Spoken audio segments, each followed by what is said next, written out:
परिंदों से भी ऊंची हमारी उड़ान होगी। एक बार नहीं, कई बार होगी।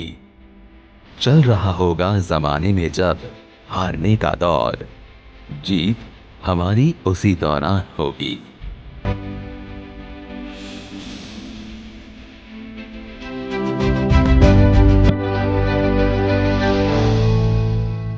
વડાપ્રધાન શ્રી નરેન્દ્રભાઈ મોદીએ વિકલાંગ વ્યક્તિ માટે ખૂબ સરસ શબ્દ સૂચવ્યો છે, દિવ્યાંગ.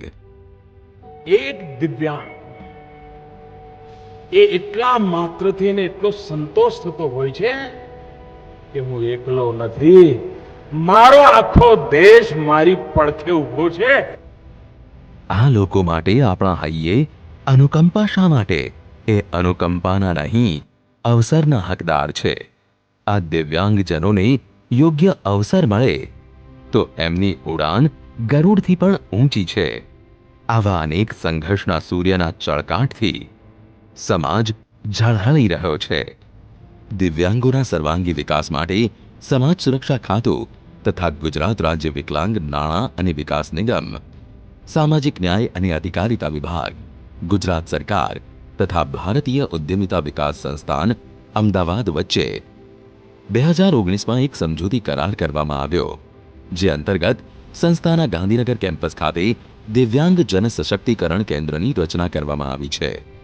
ભારતીય ઉદ્યમિતા વિકાસ સંસ્થાન રાજ્ય, રાષ્ટ્રીય તથા આંતરરાષ્ટ્રીય સ્તરે ઉદ્યોગ સાહસિકતાના ખ્યાલને શિક્ષણ, તાલીમ અને સંશોધન દ્વારા પ્રચાર અને પ્રસારના કાર્યમાં 1983થી કાર્યરત છે. દિવ્યાંગજનોના સર્વાંગી વિકાસ માટે કૌશલ્ય વિકાસ તથા ઉદ્યોગ સાહસિકતા વિષયક સંશોધન તથા તાલીમી કાર્યક્રમોના આયોજન દ્વારા તેઓને સ્વાવલંબી બનાવવાનો આ કેન્દ્રનો હેતુ છે. દિવ્યાંગજનોને આત્મનિર્ભર બનાવવામાં ઉપયોગી નીવડે, એમનું સમાજમાં સન્માન થતું થાય, સમાનતા અધિકારો અને સુખાકારી પ્રાપ્ત થઈ શકે, એ હેતુથી આ કેન્દ્રની સ્થાપના કરવામાં આવી છે. આજે ભારતીય ઉદ્યમિતા વિકાસ સંસ્થાનના સથવારે વિવિધ વ્યવસાય ક્ષેત્રમાં સફળ થયેલ દિવ્યાંગજનો અનેક સંઘર્ષોનો સામનો કરી પોતાના તેજ થકી સંઘર્ષના સૂર્ય બની ઝળહળતા રહ્યા છે. આવો મળીએ આવા કેટલાક સફળ દિવ્યાંગ ઉદ્યોગ સાહસિકોને. આ છે કવિતા મોદી. દિવ્યાંગ હોવા છતાં હિંમત અને કૌશલ્યથી પોતાનો પ્લાસ્ટિકનો વ્યવસાય સફળતાપૂર્વક ચલાવી રહ્યા છે. એટલું જ નહીં, નોકરીદાતા બની અન્ય દિવ્યાંગ બહેનોને રોજગાર આપે છે. ઈડીઆઈ જેવી છે, સમાજ સુરક્ષા ખાતા જેવી છે, ઘણી બધી સંસ્થાઓ છે જે આપણને મદદ કરે છે. આપણને આપણો ધંધો રોજગાર એના માટે લોન છે, આ છે, આપણને આપણી સ્કિલ ડેવલપ કરવા માટે મદદ કરતી હોય છે. રાજુભાઈએ પણ પોતાના નાનકડા યુનિટમાં સર્જિકલ આઇટમ બનાવી એક ઉત્તમ ઉદ્યોગ સાહસિકતાનો સંદેશ સમાજમાં પહોંચાડ્યો છે. એમના યુનિટમાં અનેક કારીગરો કામ કરી રહ્યા છે. એક મશીન સાથે મેં મારા આ કાર્યની શરૂઆત કરી. આજની તારીખમાં મારી કંપનીની અંદર 45 માણસોનો સ્ટાફ છે. 45 વ્યક્તિઓને હું આજે રોજગાર આપી રહ્યો છું. દિવ્યાંગજનોના સન્માન સાથેના સર્વાંગી વિકાસ માટે સમાજ, સંસ્થા અને સરકાર પણ ભાગીદાર છે. દિવ્યાંગજનો માટે અનેક સહાયકારી યોજનાઓનો લાભ દિવ્યાંગજનોને રાજ્યમાં મળી રહ્યો છે. આ સરકારી યોજનાઓની માહિતી દિવ્યાંગજનો સુધી પહોંચે એ માટે એક ઓનલાઈન પ્લેટફોર્મ તૈયાર કરવામાં આવ્યું છે.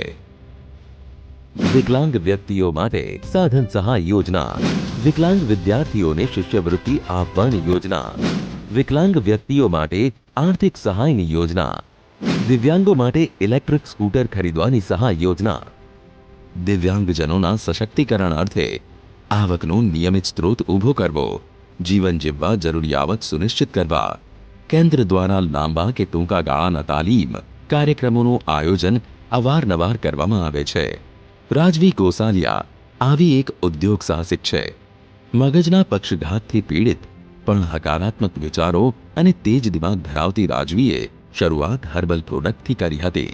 ઈડીઆઈના કનેક્ટમાં હું આવી, ત્યાં જઈને મને ટ્રેનિંગ્સ અને એ બધું પૂરું પડી જતી. મને વધારે ને વધારે ધંધાને આગળ વધારવાની પ્રેરણા મળી અને જે માર્ગદર્શન જોઈતું હતું એ પણ પૂરું પડ્યું. સરકારની શું સ્કીમ છે અમારા માટે એનું પણ મને નોલેજ મળ્યું.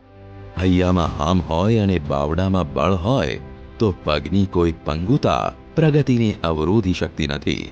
ઘનશ્યામભાઈ પ્રજાપતિ તથા તેમના પત્ની દિવ્યાંગ છે, પરંતુ સફળ વ્યવસાયની સાથે સાથે તેઓ તેમના સંસારમાં સુખી છે.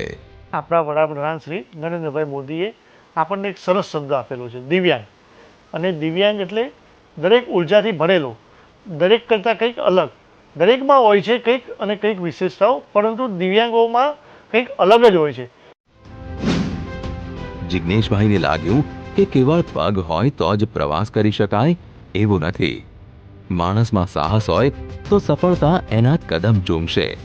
દિવ્યાંગ વ્યક્તિઓને ડિસેબિલિટી મુજબ એના હાથમાં પાવર કેટલો છે, એને પોતાનું બોડી પોસ્ચર કેવું છે, એને અનુરૂપ એના પ્રમાણેનું વ્હીકલ બનાવીને આપવું. વડાપ્રધાન શ્રી નરેન્દ્રભાઈએ આપેલા દિવ્યાંગ શબ્દની દિવ્યતા અને તેજોમય આભાને વધુને વધુ ઓજસ્મય બનાવવા ગુજરાત સરકાર શ્રી તથા દિવ્યાંગ જન સશક્તિકરણ કેન્દ્ર અથાગ પ્રયાસ અને પરિશ્રમ કરવા કટિબદ્ધ છે.